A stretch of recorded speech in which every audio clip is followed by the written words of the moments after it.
It's the weekend and you have financial questions that need answering.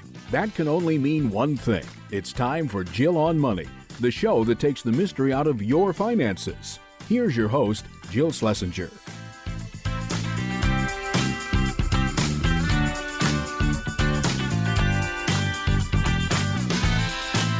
Welcome to the Jill on Money Show. This is the program that takes the mystery out of your financial life. I am Jill Schlesinger. I'm the CBS News business analyst. I'm also a certified financial planner, which means I love to talk to you all about the things going on in your financial lives. If you've got a question, all you need to do is go to the website, jillonmoney.com, and click the Contact Us button. You complete the form. It's great. No problem. Easy peasy. That's the email that we receive from you. If you would like to join us on the air live, well, that's easy too. You check the box and Mark does everything else. But I know some of you are shy. I get it. That's why we do emails from time to time. We read them. We're going to do that this hour. Don't worry. If you are on the website, you may also be interested in all of the great content that lives there. There's free stuff like the blog, like our other shows, our podcasts, like the videos, and also our free weekly newsletter comes out every single Friday. Mark just does a great job with that, and it kind of prepares you for the weekend. I would say it's sort of your warm-up. It's kind of a cool thing. All right, if you've got some money to spend, I am happy to help you spend it. You can subscribe to our service, Jill on Money Live. That's where you have access to quarterly live webinars. Next one's coming up in December, beginning of December. We've got a special guest, certified financial planner, Dan Forbes. We are going to be doing some year-end tax and financial planning. And if you would like to join us for that, you must be a subscriber. $35 gives you entryway into this world. This gives you access to quarterly live webinars and bonus content. We've got videos with lots of cool guests, so check it out. Right now, let's take an email from Jill. It's about life insurance. Jill writes, and it's not me, Jill. I really enjoy listening to your podcast. I always learn something new, so thank you. Today, what did Jill learn so far? Jill and Mark like talking to each other. Jill has asthma. Those are two things, big takeaways today. All right. Jill has a question about life insurance. My husband and I are 61 years old. We are both working. Total gross income is $210,000. We're thinking about retiring between the ages of 63 and 65. We have one son who is out on his own. We have two mortgages, $2,500 a month, no other debt. We've got about $1.5 million saved for retirement in IRAs, 401ks, brokerage accounts, and, two pensions totaling $3,700 a month. Yowza. Through work, I have basic life insurance. It's worth $147,000. I also pay for optional life insurance 4 times my salary, and that is $143 a month. She also pays for dependent life insurance for her husband, $100,000, paid by her $66 a month. Is this life insurance still needed? If so, are these coverages enough or too much? Also, these are only available until I leave the company. How much life insurance do we need after we retire? The two pensions are interesting here because I don't know if it's you each have a pension or you have two pensions that are yours or his. I think that the reason why people would carry life insurance in this instance would be if for some reason these pensions, you wanted to protect the person who's not receiving the pension. So some pensions you can only have for one person's life. There's no survivor benefit. And in that case, sometimes it's good to have some insurance coverage in case you were to die early and then the pension benefit were to go away. But let's presume that you have some survivorship benefits. You've got your pensions. You're going to have Social Security. You've got your money. I don't think you're going to need this. If you just want to be safe for right now, just 'cause, you can keep what you have in place until you leave. And that's like, okay, just in case, right? But otherwise, I don't think you're going to need these life insurance policies. So that's it, Jill. I think that will that should serve your needs here. Okay, this is from D, who says, I've converted some traditional IRA to a Roth. Can I make a one-time tax payment from savings right now? I would prefer not to wait until April as I will end up with a penalty for underpayment. I mean, you can certainly send the government money. The biggest problem you're going to have, D, is that God forbid we try to track down where this goes. You can make the payment. There's nothing wrong with that. If you have the money, it's fine. It doesn't really matter. Especially if we're just talking about 6 months. Yeah, I mean, the easiest thing to do is wait until she files her taxes. And if there is any sort of penalty, it's very minor. I would wait anyway, just to see. Things change. You might need that cash, Uh-oh, Mark. Subject from Annie. Whole life mistake. Help. Oh, okay. Annie writes, I think I was misguided into a whole life plan in my younger years, and now not sure what to do. Okay. By the way, she writes, our quote unquote financial advisor sold her a $280,000 death benefit policy. Okay.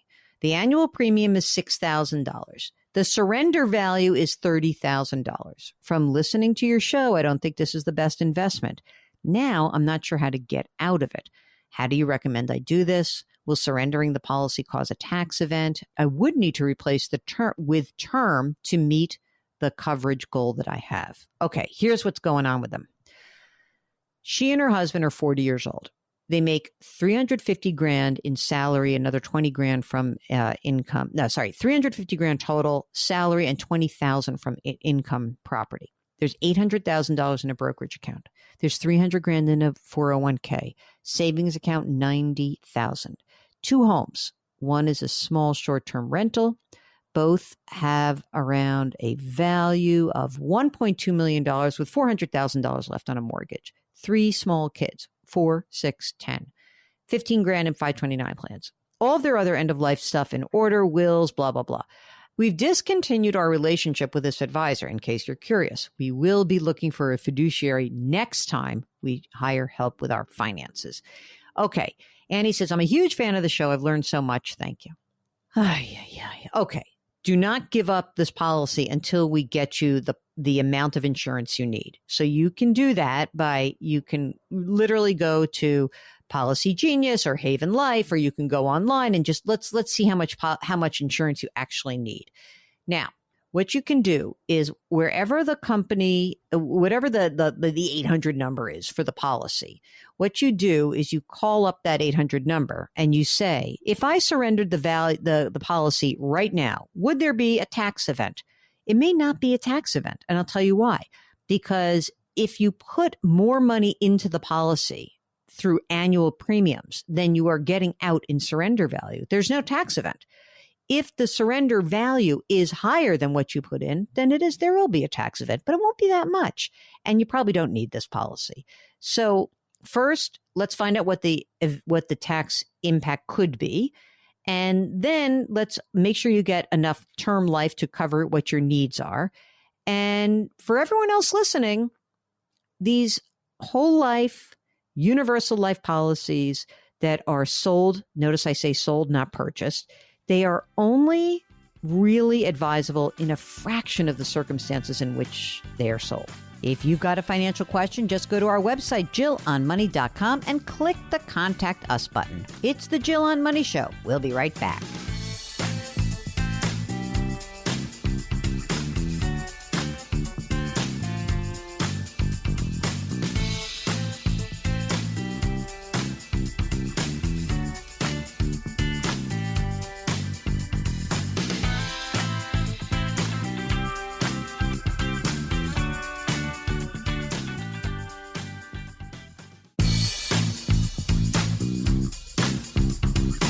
Welcome back to Jill on Money, where Jill Schlesinger takes the mystery out of your finances.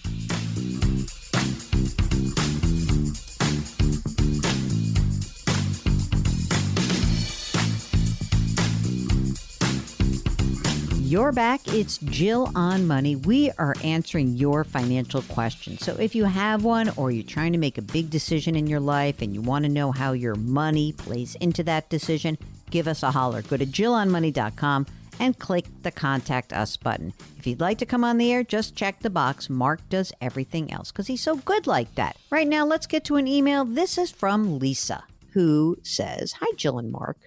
I rolled over a traditional 401k into an IRA at Merrill Lynch. Okay. I chose 2 funds that have been big losers, $39,000 loss. I have been holding these funds in hopes that they would recover, but I'm losing patience. I'm 55 now. I'm planning to retire in 15 years. I earn a little bit more than $200,000. My husband earns 30. Is there any way I can take the loss for tax purposes this year? Or because it is an IRA, do I need to just take the loss in these funds and move on by changing my investments? I really appreciate your help with this. Hold on. I just want to see what she purchased. So the answer to your question is it's a tax deferred account. It's in an IRA. So no, you cannot take any loss on that. I'm sorry. Okay. I really am. Now, what is this? Oh, okay. Let's see what she bought. She bought something, a clean energy exchange traded fund. That's an odd thing. Did you have a broker for this? Who sold this to you? That's odd, don't you think, Mark? Like a very esoteric, unless maybe she chose it herself. And then the other one is just an individual stock, a pharmaceutical company, which also has gotten hammered. Anyway, maybe you just move on. And I'm not sure why you're at Merrill versus anywhere else. But if you have an IRA, I would be looking at the fund families that give you the lowest cost options. And so those fund families or institutions are places like Fidelity, Schwab, E-Trade, which is part of Morgan Stanley, Vanguard, T. Rowe Price. That's it. Okay, next. You ready for this one, Mark? Here's a subject. I am the beneficiary in an ex-boyfriend's estate. This is wild. Okay, here's the person who says, I'm not even going to say this person's name. Let's say S. I learned of the untimely death of an ex-partner. He died about a year ago, and I'm the beneficiary of his estate. He is a well-known lawyer. Because of this, no one so far will take my case. They say it is a conflict of interest. What should I do? What do you mean? A beneficiary of his estate. So what do we need a lawyer for? Are you in the will or not? This is strange. I'm not sure about this. I am the beneficiary or a beneficiary. Are you contesting this? Something seems strange here. I can't imagine that there's not anybody you can talk to about this, but that's a strange situation indeed. I guess that maybe if it was left to you, maybe the whole family is ganging up and contesting you as the beneficiary. That's sort of what it sounds like, right, Mark? I'm just wondering, did he leave it to her by mistake? Like they their relationship ended and he never changed things? Right. In which case you should probably walk away from it because that's weird, but I get it. Maybe not. I don't know. But you got to get a lawyer and maybe you'll find somebody. Someone wants to get a contingency or something. You must get representation. It can't be that there's nobody. Okay. Elizabeth is writing and says, Hi, Jill. I love listening to your podcasts. I feel like we're on the right path, but I could use some advice about where to focus over the next decade. Okay, my spouse and I are 36 years old. We've got 2 kids, ages 10 and 5. I make $105,000 with a potential for $115,000 with a bonus each year. I read that it's so funny as I said it. I thought she meant she had a potential for another $115,000, but I now get it's $10,000. Spouse makes $74,000. Income is a change within the last year, as previously spouse was working part-time to spend more time with kids, recently went back to work full-time. We live in a low cost of living area. We own our home. It's worth $380,000 to $390,000. Our mortgage outstanding is $160,000. The rate is 2.75%, 30-year. They've got a vehicle loan with 4 years left, $33,000 at 2%. All right, let's see what they got. Emergency savings, $13,000. Brokerage, $1,000. Retirement, combined $217,000, a mix of pre-tax and Roth. And Elizabeth is contributing 12% to a Roth 401k currently with a 5% match. Spouse must contribute to a state pension plan and in addition is contributing 4% to a 457 plan. Good. Spouse's pension estimate at 60 years old is anywhere from $3,500 to $4,300 a month. Too early to tell if they'll stay at this employer. Income will go up over the next few years. Okay. For these kids, the 5-year-old, the 10-year-old, no 529 plans, but potentially want to fund at least 50% of college by way of cash flow brokerage savings or creating a 529 plan now. Happy and content in our current house. The potential for building a new house 10 years perhaps down the road, which would be looking in the $500 to $600,000 range. Not set in stone, an idea. Well, either you get a house or your kids go to college. I think those are the two choices, basically. They've got an extra $2,000 to $2,500 a month. Okay, which has been used as of the last year for home improvement projects. So now they have this extra $2,000 to $2,500. Here's the question. Should we keep contributing the same percentages to our retirement accounts? Should we use the extra cash flow to bump up emergency fund and brokerage? Pull back on retirement a little? Put the extra funds into a brokerage? Okay, so here's what I think. I think you're on the right path. I think the first thing you do need is to beef up your emergency reserves. Don't worry about the brokerage right now. That $13,000 seems light. I don't know what your total monthly expenses are, but remember, you're trying to get 6 to 12 months of your living expenses in the emergency reserve fund. Okay? Next, the $2,000 to $2,500 a month. You do need 529 plans if you really want to help with education. $2,000 to $2,500 a month is not going to cash flow so easily for college for these two kids. You don't know where they're going, what they're doing. So I would say definitely set up a 529 plan for each of the kids. If you're putting away 12% to a Roth, it doesn't seem like you're maxing it. So I think what I would do is first the $2,000 to $2,500, beef that emergency reserve fund up. Then set up 529 plans. And then let's do, how about $1,000, $1,500, meaning $1,000 for each kid a month. And then the 500, just max out the Roth 401k. And I think that's it. I'm not sure that I would do a brokerage right now. And I would put that idea of the future building of a new house, I put that on the back burner. Do you want to build a new house, Mark, for these folks? I don't think they're going to be able to do it. Well, they're not looking to do it right now. In 10 years down the line. In 10 years, they have a 15-year-old. They got to pay for college, remember? Yeah, but that kid will be close to being done. I think it's possible down the road. All right. Mark says it's the back burner. I say it's maybe the back burner. It's not like they're going from, a $400,000 house to a $2 million house. Yeah, we'll see. But I think they're on the right track. Let's get that $2,000, $2,500 a month. Let's get that moving. Let's get that active in that 529 plan. Maria says, we bought term life insurance, which is scheduled. Does she mean 2026? Because she wrote 2016. That was a little bit of a trick there, Maria. Let's assume you bought term life. It was scheduled to expire in 2026. That's when their son will be 20 years old. We will be 65 years old in 3 years. Do you think we should get additional life insurance considering our son is still young? Nah, I don't know how much money you have, but I probably wouldn't. And it would cost you a fortune right now.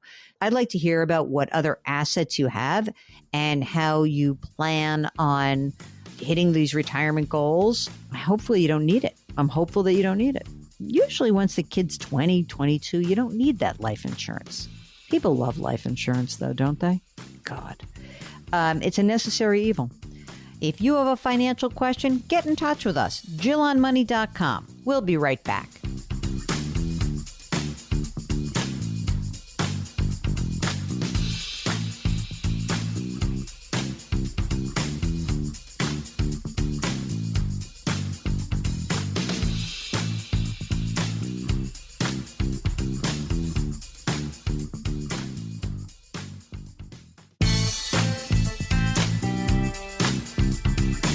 .401ks, IRAs, refinancing, she covers it all. Back to Jill on Money with Jill Schlesinger.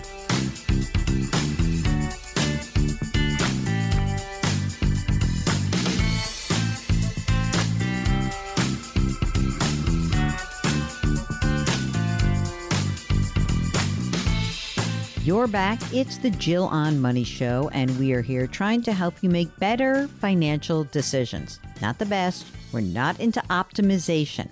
We are into what is going on in your life. What are the issues that you face? Are you having a conflict with your spouse, your partner? Are you trying to resolve something with your adult children or your aging parents? We can sometimes get in there and pull back the layers, get the emotions out of the way, and hopefully we can identify a few different paths that you could take. There's not always one answer. There are many answers, and they depend on you, your situation. So if you have a question, all you need to do is go to our website, JillOnMoney.com, and click the Contact Us button. If you want to come on the air, check the box. If not, just be sure to give us plenty of information so that we can answer the question on the air when we read your email. It's just that easy. Right now, let's talk to Ron, who's on the line from Buffalo. Hey, Ron, what's going on? Not much. How you doing, Jill and Mark? Doing great here. How can we help you out? It's a situation. I'm just trying to get an idea as to where I am and what's the best way to go forward from here. Okay, tell us what's going on. Well, I'm a retired police officer. I have an MS diagnosis. Oh, that sucks. I'm sorry. Yeah, it's not the best, but I mean, I've had it for quite a few years now, so I'm just living with it day to day. Okay. So ultimately, to break down my finances, I get a pension, I work a part-time job, and so does my wife. All total, we make about $100K a year. How much is the pension annually? About 66. Okay. And that comes with full health care, right? Correct. Okay, great. And does that have a cost of living adjustment? It does. Okay. If you were to pass away, would your wife receive that same 66 or some fraction of that? Fraction, maybe 75 or 80% of it. Okay, you're both working part-time. Wow. So do you think that will continue, that part-time work for you guys? I would like it to. Ultimately, I'm actually attempting to apply for Social Security disability because I can't work full-time. No. So, but I've been denied 3 times already, so we're... Welcome to SSDI, right? You gotta get, but you do have to try. How old are you, Ron? I will be 53 in February, and my wife will be 50. Kids? 2 kids, 30 and 27, and not in the house. Totally on their own, like you don't have to support them at all? Not at all. Yeah, my God. We started early, so it kind of is nice on this end. That's awesome. So right now, how are you guys doing on the $100,000 a year? Is it comfortable or not so great, or how are you feeling? That's one of the bones of contention my wife has. 'Cause, it's a situation where I'm like a big saver, and I'm like save, no matter how much is coming in the door. Mm-hmm. I still save almost like $2,000 a month. Wow. On the $100,000? Yeah. Wow. That's a lot. Okay. What do you estimate your real, forgetting about the saving, like your real expenses when you look at, your monthlies? Is it what amount? What would you guess monthly? Probably a little over 4. I could say $4,500 a month would be about right. That's probably good. Tell us about how much that big savings mentality is paid off. What have you accumulated? I have a Roth IRA between my wife and I at about $250,000. I have a deferred compensation through the police of about $310,000. Okay. And I have about $100,000 in brokerage, a little bit in bonds, and about like I-bonds or municipal bond. What kind of bonds? I-bonds. I-bonds. Okay. And what about cash in the account, like cash in the bank? About $30,000-$40,000 in the cash. Okay, great. And your home? My home is valued at $375,000. I owe $100,000 left at 2.5%. Oh my gosh. But let me ask you a serious question, though. This is an old house. I mean, are you going to be able to progress with MS in this house, or would you have to do something to this house, or would you have to change homes? Would you have to actually move into a different home? It's kind of actually, we built this house 6 years ago. Oh, awesome. Kind of with this in mind. So basically, there's a lot of wide open areas, and it's all an open floor plan and stuff like that with wide doorways and stuff. So in case, eventually if it gets to that point, I should be okay. So, well, that's good, actually. Thank God. All right. So this is all seems like what else do I need to know? You have some life insurance that you carry? Yeah, I just carry $150,000 only to cover the cost of the house in case something happens to me. Okay. What else do I need to know about you and life of Ron, the saver, and wife, the less wife probably is like, why are we saving so much when we have like this thing called a diagnosis that we have to worry about? Like that seems to be the bigger issue. I'm going to play the wife for a second. Is that about her argument? Yeah, kind of that. And it's a matter of, I mean, basically up to about a couple years ago, I could really do anything I needed to do. Mm-hmm. It's just starting to get a little bit more difficult now. So I kind of want to take trips and do some things because I love to travel, and I don't know exactly when that's not going to be a possibility anymore. I'm with you, man. I'm with you. I have a very good friend who has MS, and I just did this exact thing with her. And she's looking at her, she's a teacher, 62 years old. Same thing, same exact thing. Like, let's run the numbers. Let's look at this because, you don't want to wait around for something bad to happen. Any other assets you should tell me about? Yeah, there is one other thing I forgot to tell you about. I own a rental home. It's only valued at about $90,000 or $100,000, but it brings me about $10K a year. What? Oh my gosh, that's great. What do you use that $10K for? Just put it into the kitty as part of like the 66, the 34, and now 10 grand from the rental income? Yeah, there's all that's kind of rolled in there. Basically, a lot of it is a good chunk of that is fully funding mine and my wife's Roth IRAs. So, oh my God, with the Roth IRAs. Okay, so now I see what the issue is. We'll get back to Ron in just a minute. You're listening to the Jill on Money Show, and if you need some help, we are here for you. JillOnMoney.com. That is the website. Click the Contact Us button. Complete that form. That's the email that we get from you. If you would like to join us on the air live, just click that little box, and Mark does everything else. We'll be right back.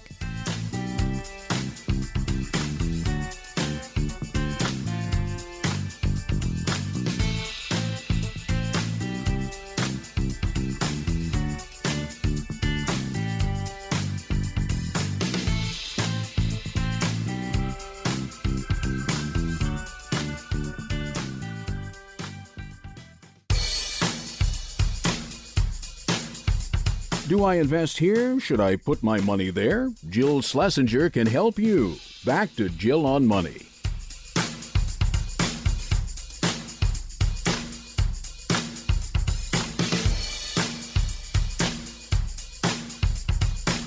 You're back. It's Jill on Money, a show that is all about you and what's going on in your life, in your financial life.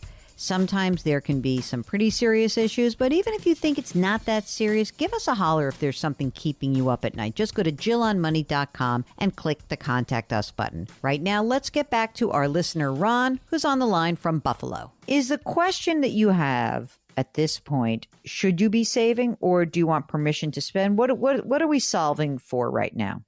It's one of those things where we're kind of, like I said, I like to save, my wife likes to spend. I always thought of like maybe paying down the house to get myself. No, don't pay the house down. I kind of figured you were going to say that. But... No, not 2.5%. You've got 30 or 40 grand and some I bonds. You got money in brokerage. Where's the $2,000 a month going into right now? Pretty much a little emergency fund and, buy some stocks, dollar cost average kind of thing, and fully funding my wife's Roth, which is like about $1,100 or $1,200. I love that you're a big saver, but like also, I'm going to just tell you that if it were my partner, I would want to spend some of the money and have beautiful experiences with you as long as you could have them. So why shouldn't you do that? I'm thinking that, of course, that we love the Roth. It's like, yay, Roth, right? But I am thinking like cash. Why not accumulate some cash? So I like that there's cash. I think you should have a little more in cash, like a slush fund, so that you have money to travel and do some fun things. And you can put the money in the brokerage account. It will accomplish pretty much the same thing. I think that having liquidity as you get to this stage is really important. I would love for you to give yourself permission just to spend some more money and to say, we're going to take a nice trip and we're going to do this while we can. And, I'm not saying you should throw $2,000 a month down the tubes, but you should spend some of it. And then I think that saving the money in a brokerage account is probably going to be preferable for you, just given your age. And also, listen, you never know when you do need money and there is an illness or something happens. And, I think it would be nice to have access to that money at least for right now.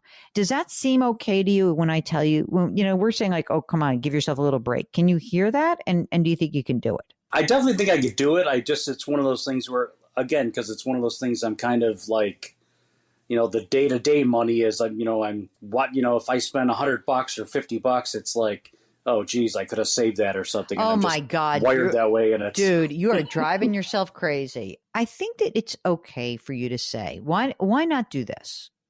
Sit down with your wife. You can listen to this episode and say, okay, we're in really good shape.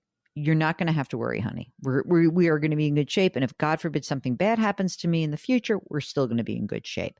So what we're going to do is, of the $2,000 a month, instead of me putting that into your Roth IRA, we're going to start to accumulate some money in cash. We should book a nice trip. We should do some stuff. We should do it now. So $1,000 is going to go into the cash account and $1,000 is going to go into the brokerage account. But the $1,000 that you're putting in the cash account, it's not sacrosanct. It's meant to be spent. And I think that that's cool. I love that idea. I don't know, like, it's a funny thing. You're in this habit of saving and you've already done the hard work. Why are we working so hard right now? Like I said, I'm trying to get myself out of that mentality that, like, okay, when are you going to stop saving and like not exactly start living, but, live a little more and give yourself permission. Stuff, so. If you feel like you're going crazy, then you put the clamps on it, but you're not going to feel that way. You're not wired that way. I can't tell you how many people say this to me, that it is a very weird thing to go from the accumulation phase to the decumulation phase, meaning going from saving to spending. I think I'm one of those people. Yeah, it's like a mind game. But I think that if you can say to yourself, I've got plenty of money, you got to remind yourself, I'm playing a mind game with myself. I'm making myself crazy. I don't need to do this. I can take $1,000 a month. You could spend 10 or 12 grand a year on trips. Maybe it's one nice trip. Maybe it's a couple of long weekends, whatever you guys like to do. Maybe it's like something dopey where you're like, you know what I want to do? I want to spend a lot of money and get Bills tickets for like the kids and me and my wife and just have some fun, like blow a little money and have some fun on experiences. Do that. Funny you say that because I do have Bills season tickets. So there you go. I like that. I think you can do this. I think you just have to kind of remind yourself. Your wife, I think, also has a point in that if I were her, I'd want to be spending a lot of time with you also. And I wouldn't want you to be making yourself crazy about that. You got enough to be crazy about. Life's given you that craziness. Thank you very much. Yes, it is. And I also wouldn't worry too much about SSDI because thankfully you're in good shape. So I wouldn't drive yourself. Are you working with someone who helps you do this? Like, I know there are people who are in the business of charging money to help people get their SSDI. Are you doing it on your own? I'm basically going through a lawyer, but he's taking a percentage. And so it's retroactive, like 2.5 years already. And I'm still denied. So I look at it as, if it happens, it happens. If right. It doesn't, it doesn't. So. All right. Yeah, exactly. And you will qualify for Social Security also eventually, right? I mean, you will have a Social Security benefit, or do you have a carve out because of being a police officer? No, it's actually, I think it's somewhere in the $3,200 a month range. Come on. Spend a little money. If you have a financial question, get in touch with us. Just go to JillOnMoney.com and click the Contact Us button.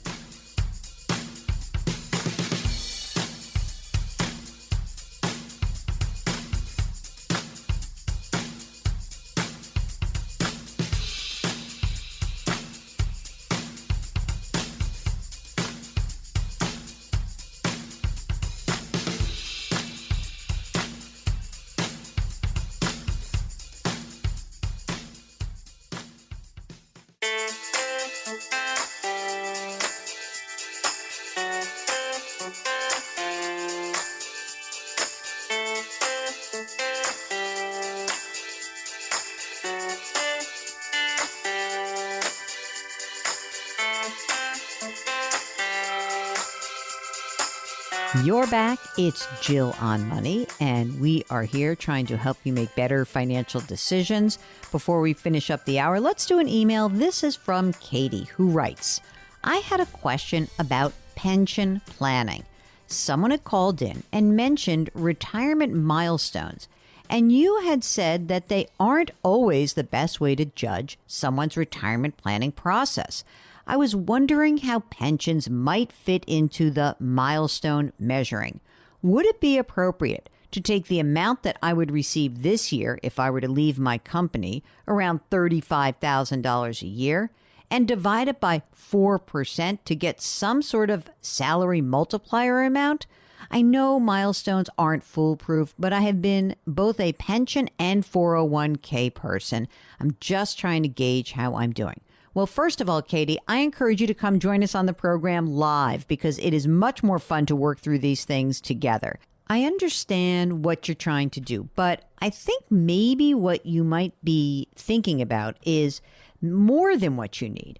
The first thing we really need to understand when you talk about retirement is not about the pension and the division and what the income is going to be from the portfolio. It's how much money are you spending today, and do you expect to spend that much money in the future? You know, if you think about it, if you say, well, I only spend $40,000 a year today, and we know you're getting a $35,000 a year pension, that really does eliminate a lot of the guesswork.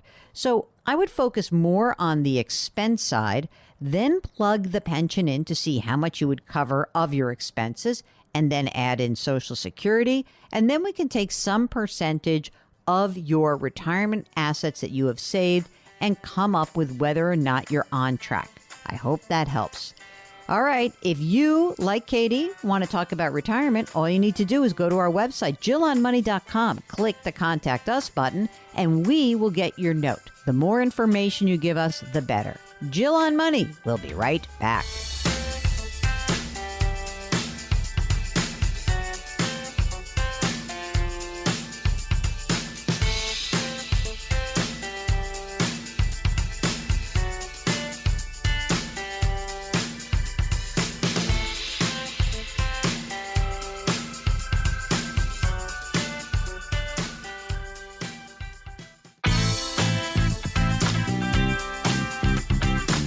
It's the weekend, and that can only mean one thing. You're listening to Jill on Money, the show that takes the mystery out of your finances.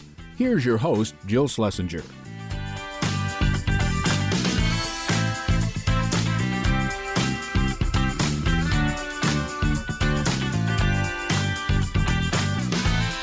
It's hour number 2 of the Jill on Money Show. We are trying to answer your financial questions. Let's start the hour with Carl, who's on the line from Seattle. First off, just want to say thank you to you and Mark. I've listened to you guys now for a couple of years, and just really enjoyed the kind of more the long form, where I don't feel like it's been rushed. It's interesting to hear, and I appreciate what you guys do. Oh, that's so nice. We appreciate you. So what brings you to us today? Well, there's been a lot of changes in our family over here over the past 3 years. Seattle's changed a lot. I mean, I've lived here my whole life. So has my wife, and I've been married for 27 years now, I think, here. And 20 years ago, my wife and I sat down and, met with a financial planner, really more of a stock guy at the time. We kind of laid out, said, okay, we want to retire by 50. What's that going to require? And we kind of really laid out a plan. And at the time, we said, okay, we need to come up with about $3 million outside of retirement so that we could span the gap between traditional retirement, meaning 401ks and Social Security and stuff like that, so that, we would have basically a brokerage account to draw from during those years. So we kind of laid out a plan, and then 2008 hit, and I watched all these people on the news that, were quote unquote retired, and all of a sudden they had to go back to work.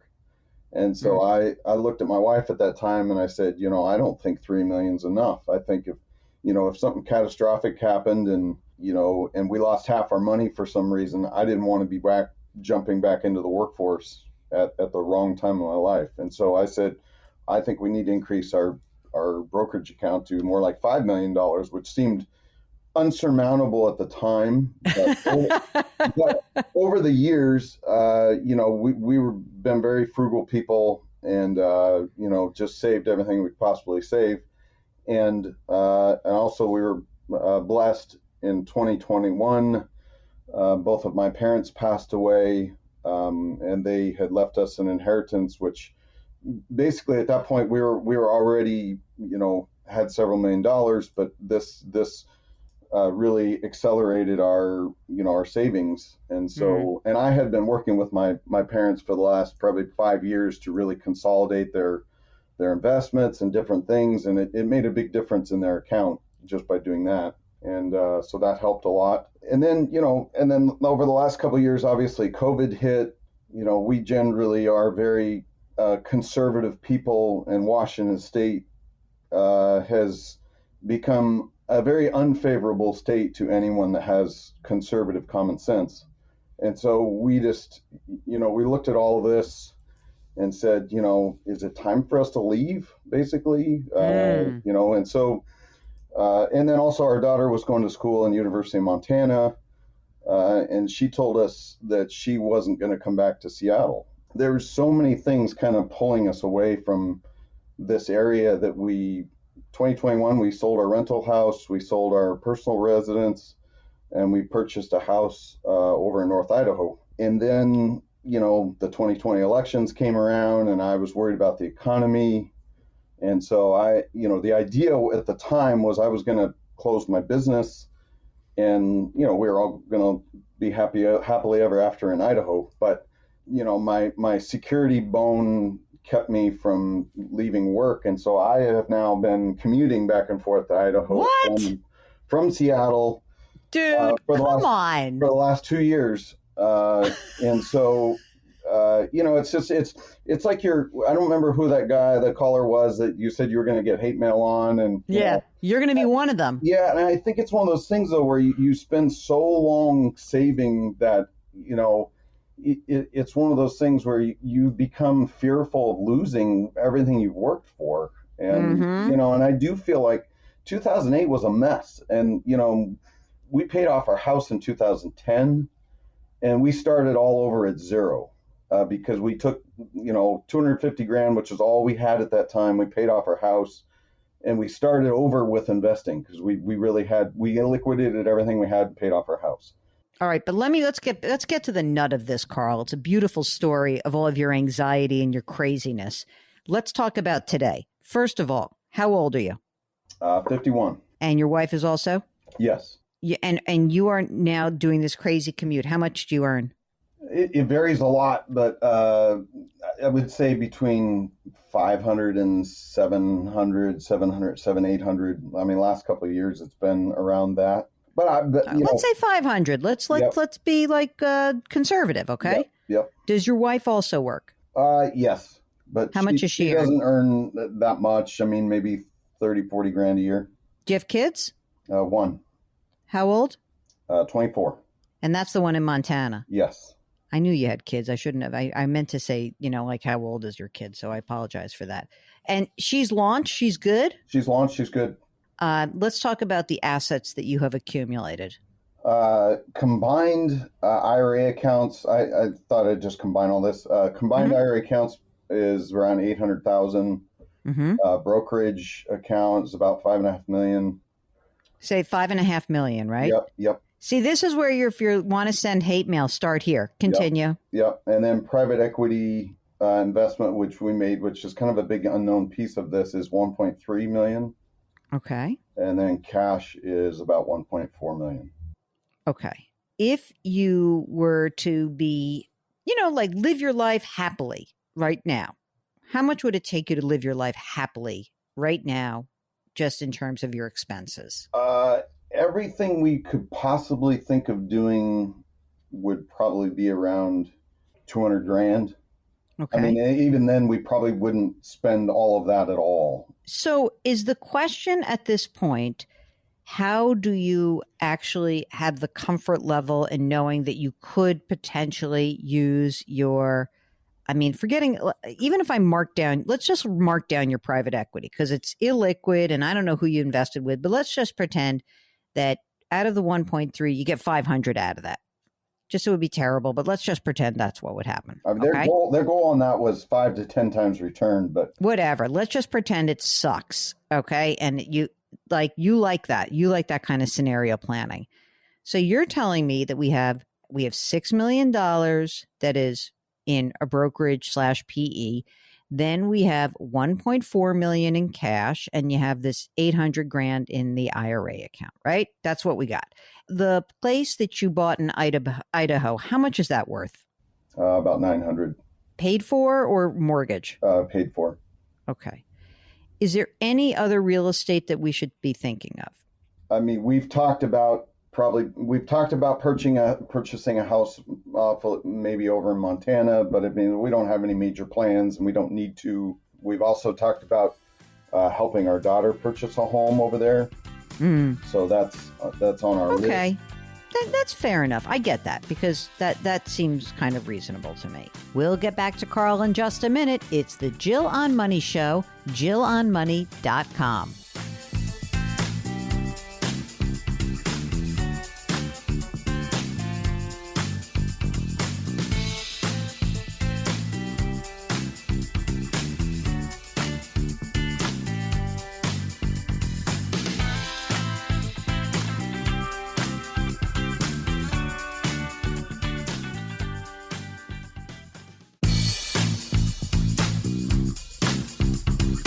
Welcome back to Jill on Money, where Jill Schlesinger takes the mystery out of your finances.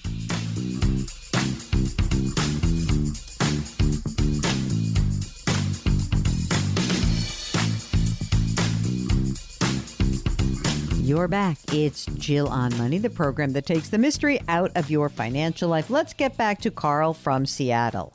So let's just pretend here. Let's say that you've got this cash of 1.4. Let's leave 400 in cash no matter what. 2 years of expenses. Why not, right? So you're saying to me, on my 7 million, Jill, what do you think I can really pull out of that without blowing through everything and also absorb what will likely be ups and downs? Is that essentially our question for the day? Yes, and I have some other questions too on kind of how to span the gap between now and age 70, basically. Okay, But I got answers for you, baby. Don't worry. But are you a worker? Like, are you going to freak out anyway? Like, is there any way that you could just make 200 grand a year doing something, not commuting and doing this crazy schedule? Well, I've already committed to my wife to say the next year that I'm going to work one more year for sure, but I'm going to try to pare back my work. Yeah. Which, I mean, the only way that I earn this kind of money is really it's 9 months a year. I'm working 7 days a week. It's just, it's a construction business, and it's just, the only time it's slow is January and February, and the rest of the time of year it's go, go, go, go, go. Okay.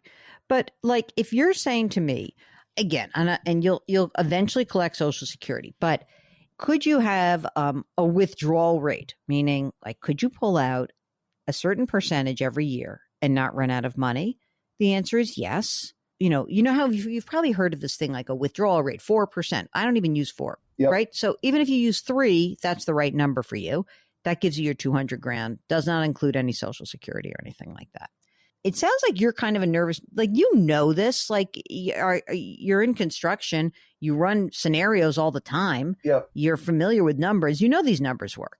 So what is it that's getting you stuck is like the fear of like, oh crap, I cannot withstand big losses. Now, even if you had a big 2008, 2009, right? Let's say we did.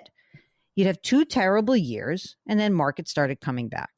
And as long as you didn't have to invade the principal, as long as we had the 2 years of your expenses, even if you wanted to have 3 years in expenses, maybe that would make you feel better. So you have, of your 1.4 in cash, maybe what we say is, you know what, forget it. We'll have a 600 in cash going forward. We'll take the 800, we'll invest it. But I mean, I don't see there being a big problem here, except that you're freaked. And the way that we make you kind of unfreaked is you work one more year, but then you figure out a way that you can do something in your local market where you're making a few shekels. So it doesn't feel like you ever have to invade this money in as dramatic a way. By the way, when I did your quick calculation back of the envelope, one thing that I did was, so if you work one more year, you're 52, let's say you're 53 and you're done.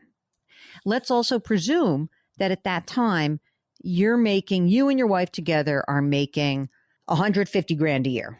You think you could do that? You got to be able to do that. Well, yeah. I mean, part of my plan was with private equity when it does sell was to purchase probably a piece of commercial property or something that would generate Yeah, some revenue, basically. you could, or you could just you're going to figure out how to do something between the two of you. If you made 150 grand a year, that would put you in the 22% ish tax bracket, but maybe not. We'll have to see what your brokerage account generates tax wise. I would be using the years between, say, 53 and 70. I'd start pulling money out of your, as soon as you could, like at 59, we'd start pulling money out of your IRA account. We'd start to liquidate that over time so you don't have to have any distributions that are mandatory. And you would somehow figure out how to stop driving yourself crazy with all your money. Yeah, no, I understand. And I realize the numbers, but, I also looked, in 2021 was an amazing year. 2022 was down a lot. This year's been flat.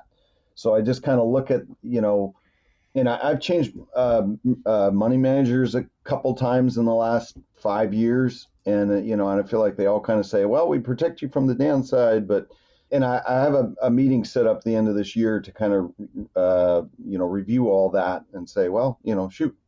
Even this year, there was a time when it was up. So do people that live off of a brokerage account essentially, I've heard you can set up a steady paycheck type thing. Well, I wouldn't need that. But I mean, do you kind of wait for a time of the year when the account's up and you just pull some money out and you're done for the year? No, because that's market timing. So what you could do is you could, essentially what I would do is that at some periodic moment, you'd pull the money out that you need for the following year. Okay. So that might be, for example, I know a lot of people do this in December. The reason why is that they say, I'm going to do my tax loss selling, right? I'm in the brokerage account. Most of your money's in a brokerage account. I'm going to look at the brokerage account. I'm going to see what tax loss selling I could do. I'm going to see how much money I need to either reallocate or how much money I need to just replenish the money I need for the year ahead. And look, I know you have like stars in your eyes about the private equity.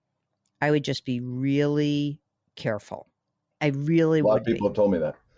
It doesn't mean that it won't. I hope it works out because, by the way, if you put 1.3 in and forget about 10x, it's 4x, 3x, you're going to stop worrying, right? So I think that you have a situation where you're freaking yourself out. And I think it's good to some extent because you're 51 and, a lot of things can happen in the future, but you've done the hard work. So the reason you're freaked out is you're scared that you'd have to invade this big brokerage account at the wrong time. The best defense against that is to keep a little income coming. Because you know what? If it's a bad year or two and you only needed 80 or 100 grand out of this account each of those years, it wouldn't hurt so much. And you have enough cash buffer to get through those bad times. The private equity, how is that taxed? Is that capital gain? At the time when that finally sells, is that a capital gains, being that it's been more than a year? It is usually long-term capital gains. Okay. I was just curious about that. The other thing I currently have everything in a living trust. I mean, I looked in a few years ago, and as far as liability goes, I feel like, the more money you have, you become a target. Yes. And so, but it seems like the only thing that really protects your assets really is more of a revocable trust. But I didn't like the idea of a revocable trust because then any money you pull out is income rates versus capital gains rates. Wait a second. Are you talking about an irrevocable trust? Because a revocable trust is like a living trust. Yeah, They're I'm sorry. I'm sorry. I meant an irrevocable trust. I wouldn't do an irrevocable trust for you yet. Too much stuff can happen. So does the trust itself protect against liability, or what do you recommend? Yeah, I mean, a trust should protect against liability to some extent. Do you have a big, huge umbrella policy also that's attached to your homeowners? Yeah, we have a couple $1 million in umbrella. Yeah, don't worry. Unless you're like doing something horribly nefarious, I wouldn't worry too much about that. I had talked to this current financial person a couple of years ago, and because I've kind of been planning on unplugging here for probably the last 3 years. And so one of the things he mentioned was a 72T. And so I was wondering, would it make any sense for us to take the IRA accounts and put those into a 72T, and then basically we would draw off of that and completely not touch our brokerage account? But then I thought, does this tax-wise make sense? Well, it only makes sense if you're in a lower tax bracket. So if you're saying the way that I would do it, it's like this, you could do it at 59 and a half, or you could do it now, or, and you could say, I'm going to take 10 years, 12 years, spread it out over some period of time. You take the money out and you pay the tax on it. Anything that you pay is going to be a cheaper rate than what you're paying now. So I would do that, but I'm not sure. I mean, like, you can wait till you're 59. It kind of depends what you're going to do going forward. Well, that's why I wondered if there was a tax benefit to waiting till I'm 59 and a half versus doing the 72T. And I feel like the 72T is like a little bit, there's no disadvantage of doing it. It's like a paperwork thing. You just have to make sure you do it the right way. It's a question of how you get the money out of that retirement account without paying too high a tax rate. If you've got a financial question, just go to our website, JillOnMoney.com, and click the Contact Us button. Jill on Money will be right back.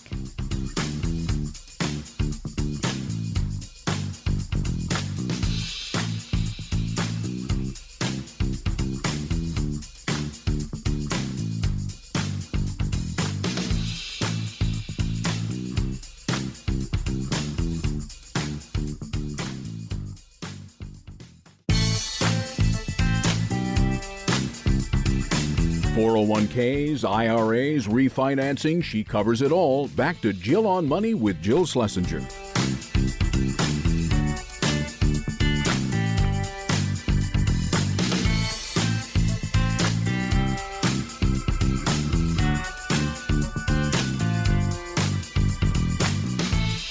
You're back. It's Jill on Money. And for so many of you, your financial lives are intertwined with your real lives. It's hard to even separate them. And I think that's probably why we run into so many roadblocks.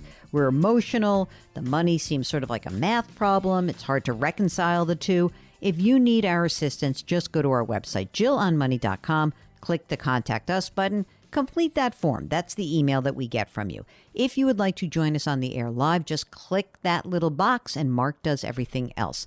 Now, while you're on the website, there are so many great things to check out. There's the free stuff like the weekly newsletter. There are our other shows, podcasts. We've got a blog. There are videos. There are resources, everything right there for you. You can also spend a few bucks. You can buy my book, The Great Money Reset, or you can subscribe to our service, Jill on Money Live. That's where you have access to quarterly live webinars and lots more special bonus content, like my long interview with Nate Burleson from CBS Mornings. It was so great. Check it out. It's all at JillOnMoney.com. Right now, let's go to Phoebe, who's on the line from the upper northern part of California. How's that, Phoebe? Is that about right? That works. Yeah, sure. All right. What's going on, girl? Welcome to the program. Thank you so much. I'm very excited to be here. Yay! What's up? Yay! Well, we are in a situation. I am married, and we are talking about installing a pool, an in-ground pool. And I've got a quote. Just came in actually earlier this week with someone that we want to work with. Yeah. But I'm trying to figure out whether it's a good time to do it, and if we do it, how to pay for it. And I'm just nervous since it's a lot of money. I don't want to make this decision lightly, but it is something that we've talked about for years. It's certainly a dream of mine to have one. A dream of a pool. Yes. Oh, did you grow up without a pool? Did you without a pool? Yeah. And neighbors had pools. Yes. You had pool envy. Oh, totally. Oh my God. How much does it cost to put an in-ground pool in? This guy gave me a quote of $105K. Yowza. Yeah. I didn't know it was that expensive. Yeah. And that's, and that's just the pool itself. I still have to, get a patio put in afterwards. And so it'll be more money on top of that. Like how much more? Like $125? Yeah, like $125, I think, at the end of the day. At least that's what I'm hoping. Phoebe, how old are you? I'm 54. I'll be 54 on the 31st. Oh, happy Halloween. Okay. Thank you. 54. You said we. So who's the we in this? My wife, she is 44. So how much money do you guys earn? So together it's, let's see, I'd say about 240. That's a Yeah, good actually number. 260. Sorry, I need to Even make better. my math correct. Do you have kids? No, we do not. We do have a niece that we, my wife's sister passed, and so we have made the commitment to save for college. So we do have a 529 for her niece. That's so nice. I'm sorry. Yeah, Terrible. yeah. No, it's terrible. How old is the niece? She's 10. And is the father still alive Yes. and involved? Yes, absolutely. Okay. How much money's in the 529 account? $83K. That's great. Okay. So right now, coming into our pool project, before the pool project, let's talk about like how's your cash flow and how you've been able to save and what your house is worth, all those kind of fun balance sheet questions. So tell me a little bit about that. Sure. So we just purchased the home earlier this year, and it is worth about $850, and we owe six. I want to say it's just under $600. Since you just bought it, it's got a high interest rate. What is it? 5.25. We got a 5-year ARM. All right. But you love the house. This is like the forever We love house. the house. Yes, Okay. This is it. No more moving. All right, good. Now let's talk a little bit about on the $260,000 you guys have been saving for retirement. Yes. Tell me about how much you have in your retirement accounts. In my pre-tax accounts, we have about 1.3 million. Very nice. In the Roth, we have 80K. Since I started listening to you guys, we switched over to Roth. All Roth all the time. You making Mark happy. So pre-tax 1.3, Roth 80. Anything else? Any pension money that you would be entitled to, either of you?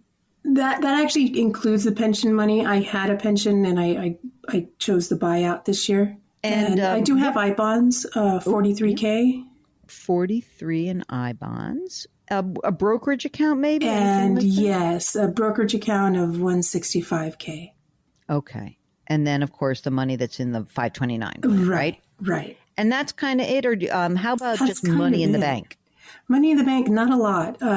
So that's what we're trying to build back up. We only have about 25K.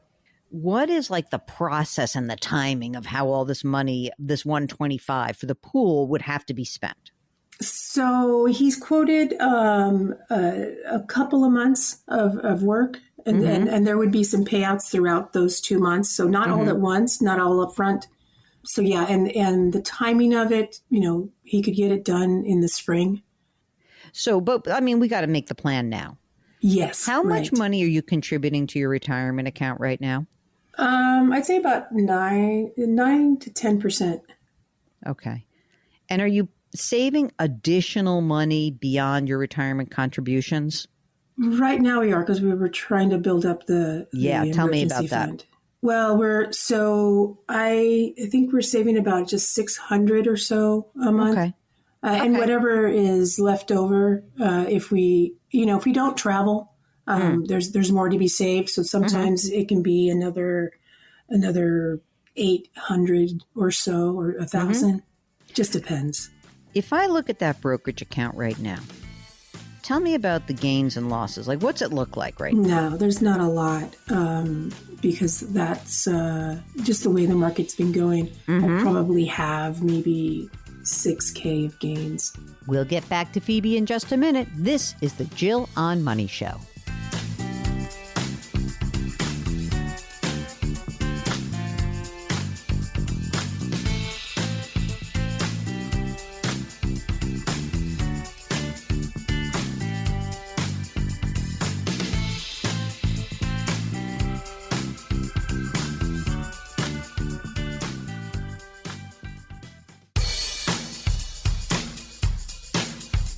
Do I invest here? Should I put my money there? Jill Schlesinger can help you. Back to Jill on Money.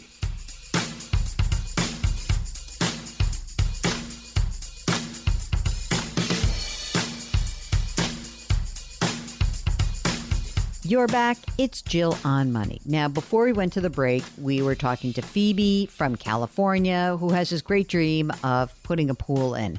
I know so many of you have big-time housing questions, and the housing market has really been upended, kind of a combination of the pandemic and prices going up and mortgage rates being higher. If you're in a situation, either as a buyer or a seller, and you need our help, just go to our website, jillonmoney.com, click the Contact Us button, and send us your note. It doesn't have to be as hard as some of us make it. It may be that buying a house right now isn't in your best interest, and it might be that you can actually afford it. But sometimes you only know that by having an unbiased third party like us to weigh in. So we're happy to answer any of your real estate questions. Just give us a jingle. Right now, let's get back to Phoebe, who's on the line from California. I'm ready to give my proclamation. Oh, you ready? I cannot wait. Yes. Mark, do you want the drum roll? Here's the deal. Sell that brokerage account out and pay for your pool and move on. Yeah, she's talking about taking out a loan from her 401k. What are you, nuts? No. Yeah, Stop it. No, she can't. Okay, good. Okay. Phoebe, no, absolutely not. No. You have the money. You know, it's so funny. This is such a common issue in terms of people look at the money. It's like in a brokerage account and all of a sudden has like this somehow handcuffed to the institution where the money resides. That's your money. And you make a lot of money. You really don't have a ton of obligations. And, you know, you'll be able to replenish. So build your pool. You've got that pool envy. It has been percolating just for, I don't know, half a century, 50 years. You know, the poor thing, she was running around. I wish I had a pool. I would do that. Mark, would you sell the I-bonds also while we're at it or not? If she needs it. I mean, I was just going to chime in and say, you know, we're in a similar situation, Phoebe. We just, you know, my wife and I just bought a new place. You know, I had 130 in my brokerage account. Guess what's in there now? Nothing. and sure, it sucks. But you know what? It feels weird, right? It sucks, but that's why it's there, so you can have access to it. Yeah. And you give yourself permission to do that. Okay. You know, I think that the one thing I will just give you the cautionary tale, because this happens all the time. You're like, it's 125, but then it really isn't one. I think I would get my budget really set and not go beyond it. So it might be, you know, you said it's 105, but then it's 20 to finish it. And then but get the numbers that you really have, whatever it is, right? You sell the brokerage account out, you put it in the bank, you pay for this project, and don't wait to do this because you may want to even time the market. I wouldn't do it. I would like get going and rock and roll and, you know, not worry too much about it and keep saving your money in the bank. But I think that you have to make sure you keep your arms around this so that you don't have mission creep, so that 125, you know, if it's really 125, great. But if it's really 150, at least you know it going in. And I'm guessing already just from having this conversation with you, it is probably closer to 150. But that's okay. You have it. Yeah. And then we'll have it and then we'll enjoy it. Right. And don't fool yourself. Don't be like, no, I bet we could do it. No, just do it. Better use it. Yeah, use it. We'll use it. Better use it. We'll definitely use it. We're coming. Yeah, you come on over. Yeah. But you're going to keep working. You're going to work hard. And, you know, you have a nice pool. And I think that that's cool. I really do. And, you know, once the pool is done and you're done sort of with the replenishing of the emergency reserve, then what I would do is I would keep putting money. I would start to rebuild your brokerage account. I really would. And I guess the other thing to remember, we should be aware of this 5-year arm because it is a ticking time bomb. The clock started when you said last year? No, this year in January. Oh, this year. Okay. So we have time, but we have to pay attention to that. That's a real number. So right? Do you think I should back off the 401k contribution to at least get the company match and then save the rest outside of the 401k? What's the 401k plan? Is it a decent plan? Mm-hmm. Yeah, they match 6%. I wouldn't know if I'd back off. Mark, do you think backing off makes sense? I think they're in good shape. They just got to pay for this thing. Yeah, no, they're in good shape. She's just a little freaked out about draining the brokerage. Yeah, don't worry. Jump into the pool. Get it? Yes. I think you can do this. Okay, But, great. It's all right. That makes me feel Okay? better. All right, good. Deep breath. Do you guys have your estate planning done? We do. And you have insurance on one another? We do. Okay, good. All right, that's it. Go buy your pool. Go build your pool. Go have some nice landscaping. Get that comfy furniture. Don't spend a lot on anything that has a cushion. That is my big takeaway. It has to be useful. All outdoor furniture gets trashed. It just does. Simple, very useful, and make sure that budget is in place. And just know what you're about to spend it, don't look back. It's a lifelong dream of a pool. Come on. If you've got a financial question, it's so easy. All you need to do is go to JillOnMoney.com, click the Contact Us button, and we'll get your note. Just check the box if you want to join us live. Now, while you're on the website, there are so many great things to check out. There are our other shows, podcasts. We've got a blog. There are videos. There are resources, everything right there for you. This is the Jill on Money Show. We'll be right back.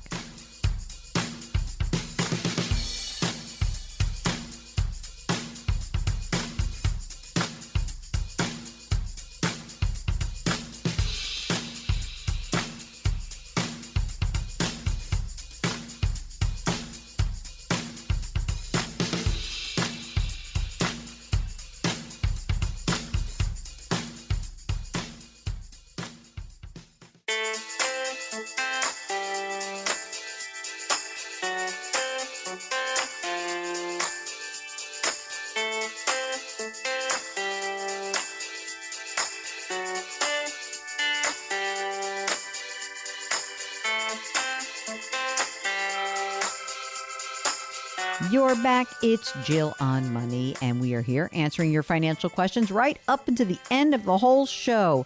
And so let's take an email before we finish up. This is from Randall, who writes, are United States 10-year bonds callable? If so, how much above the 5% yield on a 10-year bond would they call it? Do you think it's safe to buy U.S. bills and bonds in a rising interest rate environment? All right, we're going to do a little definition here. Callable bonds give the issuer, which is usually corporations or municipalities, but you're asking about governments, but it gives the issuer the option to refinance their debt later at a better interest rate. So think of it this way. If you had a bond and it was much higher and interest rates went down, and then all of a sudden you wanted to refinance it, that's what callable debt is all about. Now, the deal here is that U.S. government debt is generally not callable. I think the other question that you are asking is a really interesting one, because obviously, as interest rates have gone up, the price of bonds has gone down. And this idea of safety has really been upended because people are seeing these big losses in their portfolios from their bond positions. And that is a drag. I get it. However, when we talk about buying a U.S. Treasury, if you say, okay, is it safe? Yes, it's safe. You buy the Treasury, you're going to get your money back at the end of 10 years. Could the value of that bond fluctuate during the term? Absolutely. If you're really scared that interest rates are going to go marching way, way, way higher, then you better be prepared for a ride. But, listen, even if the interest rates that are being paid on newer bonds go up to, say, 6%, you'll be collecting that coupon. You're not going to get killed just on the loss of the bond. And I think if you're going to hold it to maturity, you really are in a pretty good position. Okay, that's it. That's the show. Our music is composed by Joel Goodman. Mark Talercio is the executive producer and Web King. Lift someone up, change your work, change your wealth, change your life. Thank you for listening. We'll talk to you next week.